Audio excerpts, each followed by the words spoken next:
Thank you for joining me on this special Listen Up Homebuyer podcast. I'm Victoria Ray Henderson, the host, and I frequently talk with my friends who are NAEBA members, all the people here in this group, about what is happening in the markets where they serve homebuyers. And, you know, we just came up with the idea of saying, hey, let's get together and give people an overview of what conditions are like where we are working.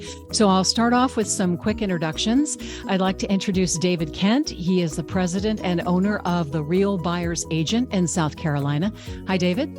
Hello, hello. Mike Crowley, the owner of Spokane Buyers in Washington State. Hey, Mike. Good morning and afternoon. Andi DeFelice, the owner and broker of Exclusive Buyers Realty in Savannah, Georgia. Hi, Andy. Hi. Rich Harty is the owner and broker of Harty Realty Group in Chicago, Illinois. Hi, Victoria. Hey. Hey, everybody. And then we have Lora Cusimano, the broker of Lux House Hunters, exclusive buyer agents in New York and Florida. Hi, Laura. Hi, and thank you for having me, Victoria. Absolutely. I'm the owner and broker of HomeBuyer Brokerage in the Washington, D.C. and Baltimore area. And let's just dive into it. I'm going to pick randomly. So, Andy, what's happening in Savannah, Georgia right now? So right now we've got about 2 months of inventory, which is slow for us. Of course, I think it's pretty much national right now. One thing I did notice when I was looking at stats in preparation for this meeting, our days on market is higher than it was this time last year. Last June, it was 32 days on market. Now it's 47 days on market, which means houses are not moving immediately when they hit the market, which is good. They're still moving quickly. We're still seeing multiple offer situations, still seeing a lot of all cash offers. Of course, when you're dealing with first-time home buyers who are financing, that's a very difficult thing to compete. So it's still a tough time to be a home buyer right now. Just kind of grow your patience, understand it's not personal. Nobody's against you. They're just against your offer because there's a better one. And you got to think about what the seller's looking at. And they're going to take the best deal and they're sitting real pretty. Hey, Laura, you want to give a quick update of what's happening on Long Island and New York? And So Long Island's pretty similar. We have very low inventory here. There are homes that are sitting on the market. I do think that some of them are overpriced, but houses that are priced properly, that are in an area and school district that's highly desirable, will get the bidding war on it and probably sell on that first open house. mm-hmm. Yeah. David Kent, your turn. You're next. Yes, thank you. We have a lot of different markets in our area. We've got downtown, which is historic. Then we've got suburbs, and then we've got beach, and then we've got resorts. So we've got 3 resorts in our area. So they're all different, but in general speaking, their inventory is low. Again, we're about 2 months of inventory. Tri-county wise, we have about 2,200 listings. And prior to COVID, a normal market for us would be 5,500 listings. And I just don't see new construction. There's not enough new construction that's really going to pick up the pace, at least right now. Mm. And Mike Crowley, what's happening in Spokane and the surrounding area? Sounds similar to Savannah. In Spokane, we probably got about 2 months supply for existing homes. I think the new construction supply, they've slowed down the building process of that. And they might be about 7 months out for new construction now. So it's still multiple offers. We don't have as much cash as we had during COVID. So cash isn't taking up everything anymore. It's not as prevalent as it was. And instead of 12 offers, it's 2, 3, or 4 offers. And maybe homes are getting bid up 5, 10, 15,000 instead of 20, 25, or $40,000. I tell people the crazy buyers are gone. And that makes a big difference, because competing against a crazy buyer was not a very good way to buy real estate. So I think the crazy buyers are gone. Interest rates are still a deterrent. And I'm not opposed to waiting to the end of the year, because most experts think interest rates will be down closer to 6% than 7% by then. Mm-hmm. And 5%, and they'll be in the 5% next year by most projections. Sadly, we're waiting for a recession to help interest rates. I hate to say that too. Mm-hmm. So, Rich, what's happening in Chicago? Yeah, I think I would share pretty much the same things that everybody else has, low inventory. But I am seeing some crazy buyers. I just lost an offer to somebody who was willing to do no inspections. So we still do have some of that craziness out here. Some cash offers where mortgage people are coming in higher than cash offers, and the sellers feel confident that that would be a better route for them. So we're still seeing, some of that craziness, but it's dealing with some of the same things that you guys are all dealing with, low inventory and whatnot. Yeah. And here in the Washington, D.C. and Baltimore area, I mean, I guess it's across the board, low inventory, more buyers than houses for sale. And according to Bright MLS data, we have less than half the inventory we did in 2019. And our new listing activity is at more than a 2-decade low. Now, in our area, what's kind of crazy is houses sell faster than 5 days. So they're on the market for 5 days. And if you don't get in, get out, get everything lined up and get your offer in, you've missed out on that house. So it's a stressful market for a lot of buyers. And that's hard. It's hard for us, and it's really hard, especially for the first-time home buyers. Victoria, I read something recently that in the state of Maryland, more than half of the buyers at one point were from out of the country recently. We have a lot of international people because of the nature of DC. DC has all, and so, yeah. And actually, Arlington and Alexandria are similar. Yeah. Okay. Yeah. I think nationwide it's like 2%, but in the Maryland area, I heard it was over 50% for a phase. So that's probably a lot of cash there, I assume. It is. Yeah. I have some of those cash buyers, but and that's helpful. But yeah. So let's talk strategies. What's everybody doing? Smiling a lot so that your buyers don't lose hope. You just keep positive. I was actually speaking to a prospective new agent this morning, and he said, I tend to get really emotional. And I said, you can't. It's your job as the agent to keep your buyers' emotions at bay if you can. And like I said, you can't take this personally, and they do. And I think the younger first-time home buyers really take it. Their offers not accepted. So have to stay positive and let them know they're not alone in this fight. One, you're in it with them, and two, every other buyer out there is in it with them. And unfortunately, you're going to be pitting yourself against those other buyers. You're making an all cash offer, make it with your proof of funds. That's one thing I've done with my cash buyers that I think has made us a little more successful. And I don't know how it is in y'all's market, but our agents aren't submitting the proof of funds with an all cash deal. They put, we'll get it to you in 2 or 3 days. Well, I send it with the offer. So the seller can see right there, here's my bank statement. Here's, I can show you I have those funds. You don't have to wait 2 or 3 days for me to prove to you. So that's something that we've had success over other offers when we're dealing with this. Yeah, I mean, I like Andy. Some of my clients can't pay cash, but they may have a relative that's willing to step on the contract and show cash, let them go ahead and work on a loan, and hopefully they don't need the cash to close. So that's been at least something that's helped my clients out. And also, if they have the ability, my clients have the ability to let the sellers stay in the house for 2 weeks after. That can make a big difference too. So trying to figure out what the hot buttons are for the seller, certainly showing cash, I think is the top. And then is there something else that really makes a difference to them? That you're right. That preliminary phone call to the listing agent, which is why I think it's so important if you can in your market to form relationships with your listing agents. We're in a small market. So I know most of the listing agents. I can pick the phone up and call and say, okay, besides the price, what does your seller need? Do they want to sell some of the furniture? Do they need an extended, occupancy time? What is it we can do that can sweeten our deal above somebody else's? And normally they'll tell you. Yeah, that's something Go ahead, Rich. Yeah, I always ask the listing agent, what else besides price would help with the seller, in terms of the terms and whatnot. And then just really reaching out, making sure that I'm staying in touch with all my listing agent network. making sure that I'm on the pulse in terms of what is coming to market, making sure that we're one of the first people in the door so that we can go ahead and evaluate it quickly and decide whether or not we want to move on with that particular property.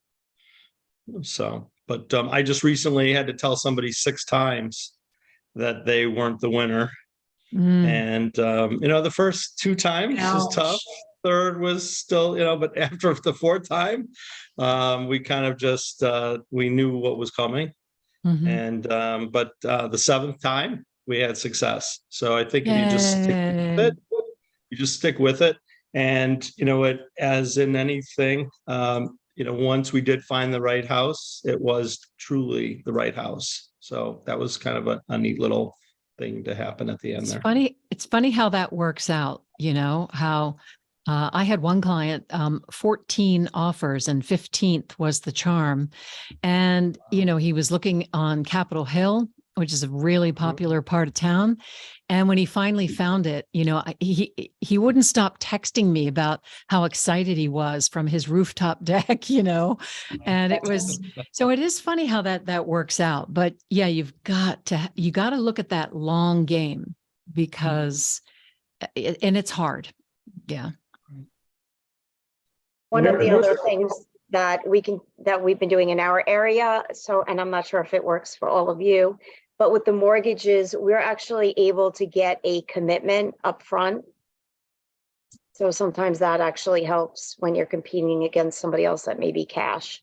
Yeah. Could you flush that out a little bit for people who are listening and who don't know what that means? Tell me about that. So instead of just going and getting pre-approval with the mortgage process, they actually had the underwriter go through all of their documentation and give a commitment letter. I mean, it is going to be based on the appraisal. There are some things, but it's showing that the buyers are 100% qualified to buy the property. So right. It gives you a little bit of an upper edge against some of the other people that are either getting a mortgage or maybe if there's somebody else that has cash. Right.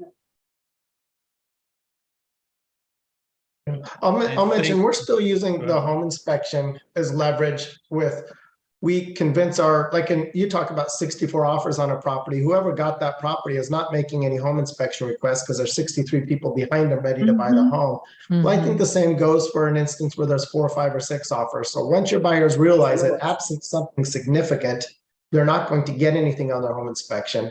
So if they offer to pay the first $1,000 or actually up to $2,000 of anything that comes up on the home inspection, that takes away some of that uncertainty from the seller. And that's been pretty effective in our market still. It's not as important as it was 2 years ago, but it's still a tool we're using. Okay. So describe that a little bit more, because somebody who doesn't understand any of that.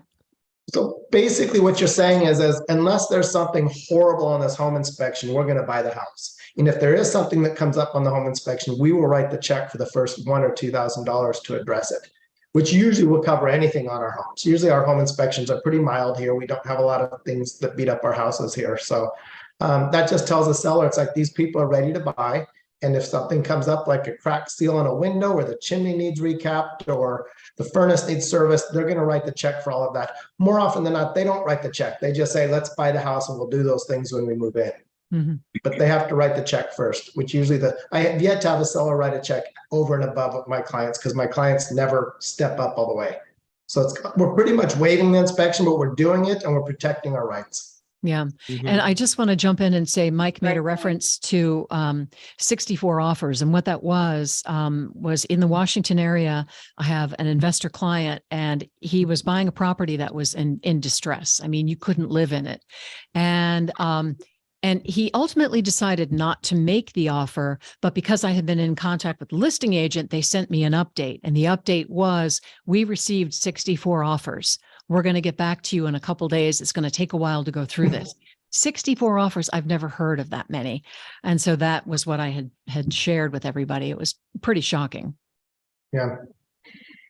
So we do something similar to what Mike's talking about in Chicago. I don't know if you guys are doing it too, but as is has become kind of so commonplace. And that's really, still inspecting, making sure that you're buying the right home. You're still going through your due diligence, but the as is telling the seller up front that you're not going to come back and try and renegotiate the offer, and that you're going to take it as is. And sometimes if there's something very serious, then you can go ahead and have that conversation with the listing agent and the seller. But ordinarily, it's just meant to be that you're going to move it on and take it from there. And then one other thing, Lora mentioned something about the appraisal. We're also confirming that we will cover any appraisal gaps. Mm-hmm. So if the appraisal doesn't meet where we are at our offer price, that our accepted offer price, that we will cover the difference between the appraisal and that offer price, and give the seller the confidence of knowing that they can move forward with our offer. And, talking about all these strategies makes me realize that all of these things that we're talking about are the buyer's choice. And so when you're meeting with buyers, how do you get them up to speed so that they understand what this market is going to be like in the area where they're buying? I think you just have to have a real candid conversation. You have to really set the expectation. I tell them it's not as much fun to buy a house as you think. Mm-hmm. It's under promising and over delivering. I'm saying, I'm excited. We're going to help you find a house. But if people tell you this is a fun process, it's a tough process, but we're going to do it together. Mm-hmm. So it's a team process. Mm-hmm. They're not going to be on their own. But if you tell them it's going to be a blast and 2 weeks later, you've lost out on 3 homes, they're going to say, he lied to me. He said this was going to be lots of fun. So I don't tell them it's fun. I can try to make it fun, but it's tough. It's work. Yeah. I think it falls under set realistic expectations, and you got to explain what's happened. And I'm dealing with a client right now. She's in her early 70s, retired attorney, and we've lost 2 deals this week. It's like, this is brutal. And I said, okay, but in real life, you've gone through worse than this, right? I mean, you're an attorney. You've lived 70 years. This is not the worst thing that's happened to you. Yes, it's painful, but there'll be another one. And at the same time, we lost 2 deals this week. Those 2 houses weren't on the market last week. So who knows what next week's going to be. We are seeing a little bit more inventory trickling in. So just sit tight. It'll be there, and don't feel like it's brutal. It is, but it's going to be okay. We'll get there.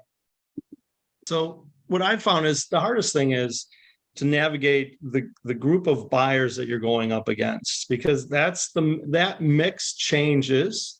Mm-hmm. Sometimes you have the buyer that's putting in their first offer, so they're maybe a little bit more timid. And maybe there's a buyer that's already lost 3 or 4 homes, so they're going to be more aggressive.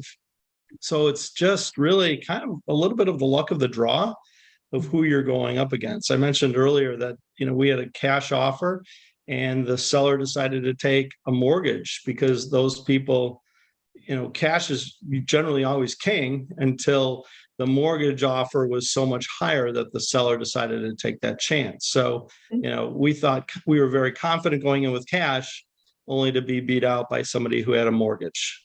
So it's just that mix, and you never know exactly who's going to be stepping in and how that's all going to be playing out. I'm hope one of the things when I'm working with buyers, I hope they have the ability to stay where they are. In the long, if they're in an apartment, can they renew the lease? Because that gives them the ability to wait out to find the right property at the right price and the right condition. Because if not, the pressure gets on, and you really have to start figuring out what do you have to take away from what you normally would have in an offer to make it work, and that becomes more pressure for the buyer, and it's generally not good. So if we've got somebody that can stay in an apartment or stay in a rental place, and they don't have to move right away, then I think life becomes a lot easier for them. I want to start clearing out your guest room and getting ready to move them into your house till you find them somewhere, right, Nick? Absolutely. I'm not there yet. I want to ask everybody about letters to the sellers. Go around and tell me. I see Mike shaking his head. Mike, you're going to be first up. How do you feel, and what's the rule where you are in Washington State about writing a letter to the seller and telling them how much you love their house? I think they can do just as much harm as good. And I actually teach a fair housing class where we really talk about why that's a no-no. It's not a risk to a buyer. I know some realtors say to their buyer, oh, that might be a violation of fair housing to write a letter. That's not being honest with your buyer. It's a risk to a seller to look at a fair housing letter, or a love letter is what we like to call them. So I have not had a client write one in a long time. I had one that verbally begged to a seller once when we were there at her house looking at it, and she ended up getting the offer accepted and walked away after she begged for her offer to be taken. So I've seen some letters where the sellers are a little offended because sometimes they're presumptuous, making a comment. It's like, looks like you've raised a lovely family in that house. They might be going through an awful divorce and can't wait to get out of that house and to be out of it. So they can be presumptuous and insulting. And I know people sometimes say they work because they happen to write when they may have happened to have also written the best offer. So you can simultaneously be right. I think the letter worked. We got the offer, but sometimes it might have been the best offer as well. As a rule of thumb, I don't think sellers really like them. They should never read them, even though in our state, it's required that you present everything to the seller. You have to. That's at least how our legal counsel interprets it. I don't know if I agree with that or not, because I don't know if a love letter really is part of a purchase and sale agreement. So anyway, they're pretty much faded away here. People aren't doing them so much. And I think that's realtors educating their clients. So. Had two this year, and we won on both. The buyers wanted to write them. But funny story with one, the guy, my buyer, works for a virtual reality marketing company. He said 3 words to an AI program and it read. And it sounded like, it was so, when they sent it to me, it was beautifully, I didn't know that's what had happened. And I called him and I said, this made me cry. And he said, AI did it. And I'm like, oh, that's really kind of sad. Oh, no. But oh, yeah. But we got the house. And then one I just closed last week for a little couple I've been working with for 3 years. They wrote one similar story. They have a new baby. You could see the sellers had a new baby and they tugged at those heartstrings. We did not win that offer first go around, but we put a backup offer in, and first offer fell apart and we got it because we're in the backup situation. I don't encourage it, but if my buyer wants to do it, I tell them the same thing. It can blow up in your face. I can't promise it'll make a difference. Some sellers care. Some sellers really don't care. But if you want to do it, I'll put it in front of them. And we won both times. Well, one was the computer won, nonetheless. I'm seeing where listing agents are putting in agent remarks, no love letters. No, but really, They just write from the very beginning. Please do not put any love letters out there as part of your offer. But in our state, if they get one, they still have to present it in our state, supposedly, even if they write that in there. Yeah. Wow. we're getting that with escalation clauses too. They're putting that in the agent remarks. No escalation clauses. Don't want to fool with it. We're not going to do that kind of math. Just don't bother. Same Yeah, here. same thing, New York. We're not really doing the letters or the escalation clauses. Like the agents just don't want to hear it. They want a real offer and that's it. I like the escalation clause because it's a way for me to protect my buyers from spending too much. And so we're still using them and they're effective and we've had offers accepted. In fact, the last two because they had escalation clauses. I agree. I've used them. I find them really effective too, but yeah, still using them. Yeah. But when we're escalating at a far higher level than we used to. When I first started using it, probably 6-7 years ago, we would maybe escalate $1,000 over. Now we're escalating $4,500 or $5,000 over, just to make sure that we're giving the seller that kind of incentive to say, for $1,000, a lot of sellers, they might look at both offers a little bit more closely. But if they can make $5,000, they're going to give a little bit more consideration to that escalation clause, is what I found. Significant. Yeah, I also look up the listing agents. I know many listing agents in the area, but I look them up and I see what they've sold recently and I check the pattern of behavior, So for example, one that I just submitted today, I did that as a strategy. And then I looked at what their pattern is, like how much are people escalating above, or what's going on? And you can glean some information from that. And as much as I can, then I use that as well, kind of put that in my toolbox as another strategy, you know? Mhm. Yeah. David, what are they doing in South Carolina? Do you use escalation clauses? I don't, and I haven't seen too many with escalation clauses. And we also see, like, listing agents will say no love letters. So they must have been counseled by their broker in charge or somebody to say that. So I'm seeing that pretty consistent. So it's really just put your best offer out there and hope you make it. If not, you got to try the next one. No, I was just saying we were able to negotiate with an option where basically we said to the seller, we'll buy your house. Here's our purchase and sale agreement, and we're giving you an option, $1,000. It was a $200,000 townhouse. Whether we perform or not, you get to keep this $1,000. And even if we perform, we don't get it as a credit. You put it in your pocket. It's your money. It doesn't go into escrow. It was paid to her immediately. It was an estate sale probate situation. So it had to be cleaned out. We had to do some smoke remediation once we got it. And once she was able to move out, we were under contract immediately. It never hit the open. So if there's an area that you want to look at, that's what I'm saying. If you know agents that work that area, reach out and see if they know of anything coming up. You never know. Great idea. And Mike Helps to be in Crowley, the baby market. Mike Crowley, you were talking about, or I'm sorry, maybe Andy, it was you mentioning about coming soon, no longer being legal where you are. Talk a little bit about that, please. Y'all had the same thing, Mike?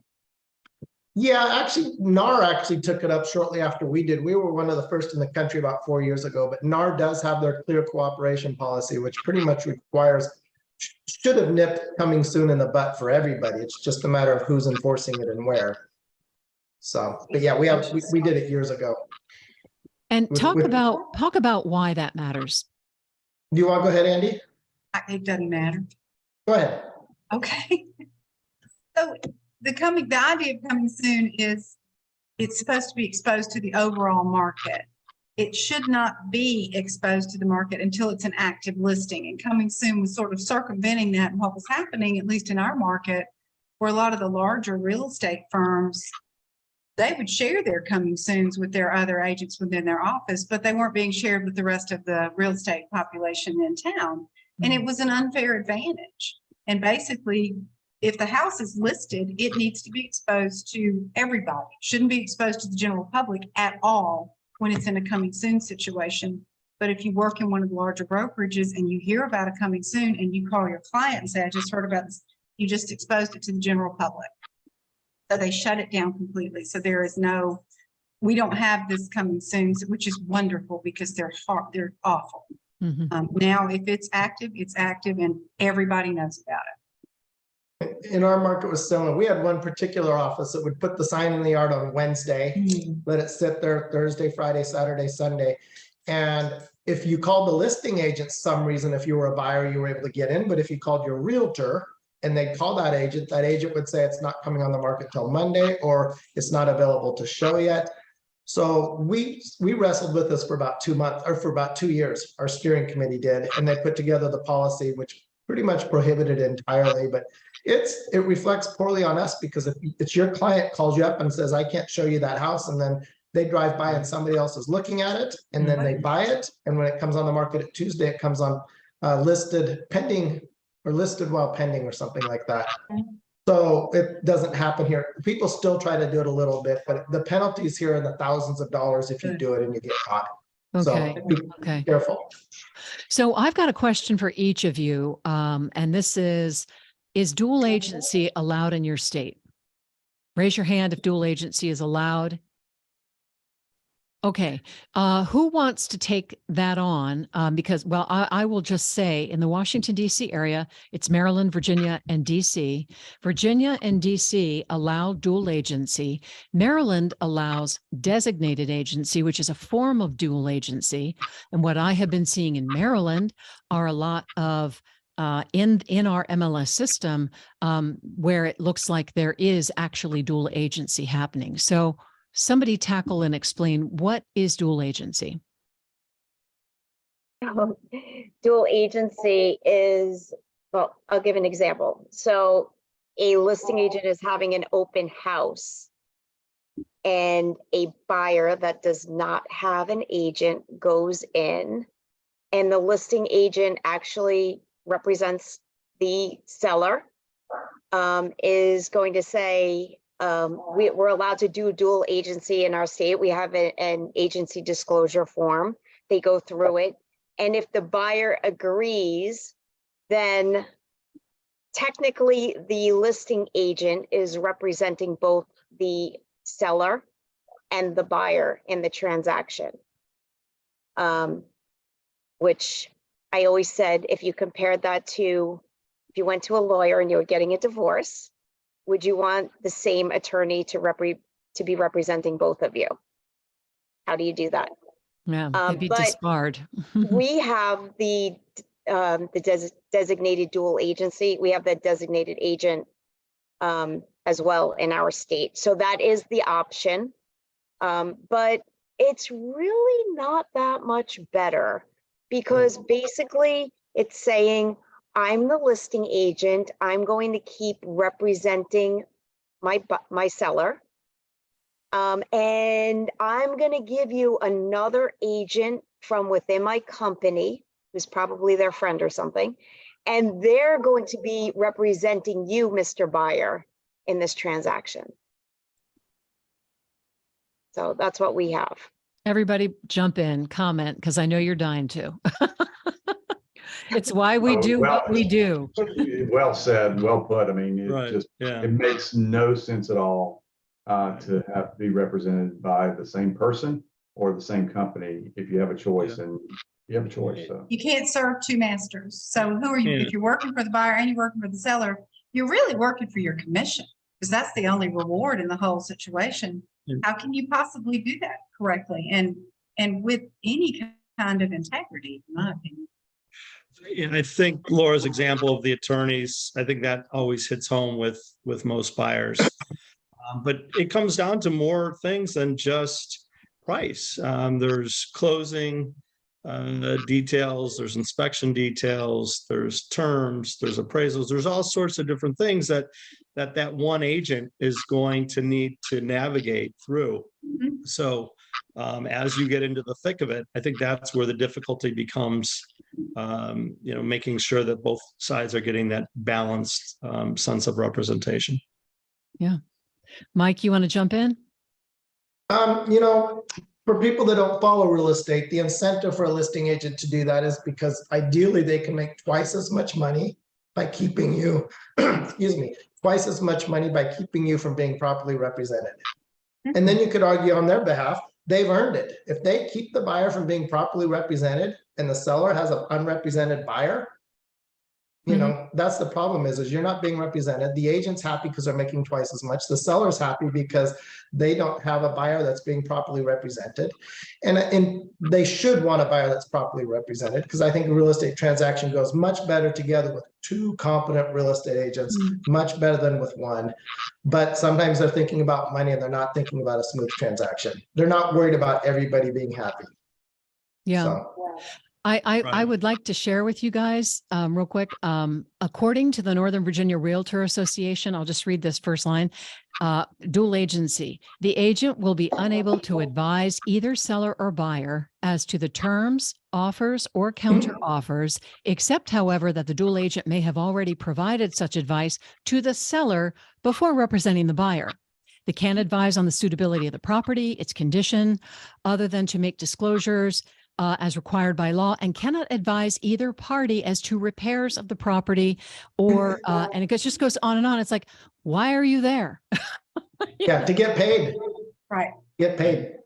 But I do feel like there are some buyers out there now that are saying, okay, I have access to the MLS.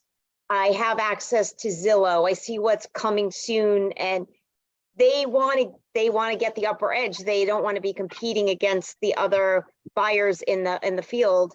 And they do want to go directly to the listing agent because they know there is that, I'm going to say, carrot for the listing agent to get both sides of the commission. So it is you know, they may not know what they're actually buying, because obviously we as exclusive buyer agents, we bring out the pros and cons of the property and stuff like that they may be missing, but they're so desperate to get the house that they're just taking the chance. Yeah.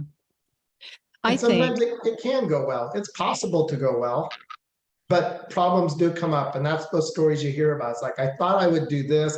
I thought I'd go to the listing agent, and I think they messed with me the whole time. And then they complain about that real estate transaction the rest of their life.